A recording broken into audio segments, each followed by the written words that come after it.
بطأ ويشوي والكرة هذه لصالح أبلسي طوندي، بالإضاءة لصالح عمر حسن اللاعب الشاب هو الآخر من الأواسط، لاعب دولي في الأواسط مع طوندي.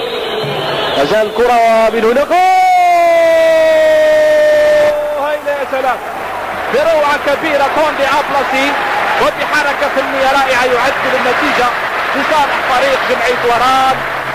خادع الدفاع وخادع الحارس الجزائري هشام، وتصفيق من الجمهور الحاضر من انصار اتحاد الجزائر على الهدف المسجل بكل روح رياضيه. هذه هي الرياضه، هذه هي الروح الرياضيه العاليه هنا.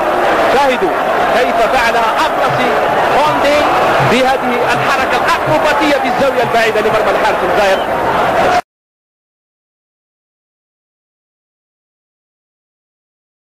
بطأ ويشوي والكرة هذه لصالح أبلسي طوندي، بالإضاءة لصالح عمر حسن اللاعب الشاب هو الآخر من الأواسط، لاعب دولي في الأواسط مع طوندي.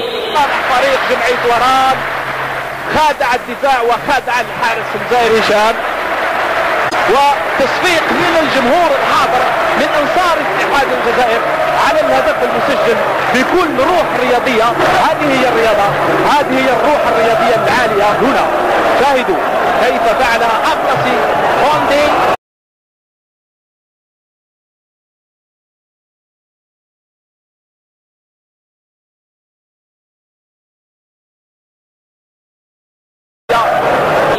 مازال الكرة ومن هنا جول.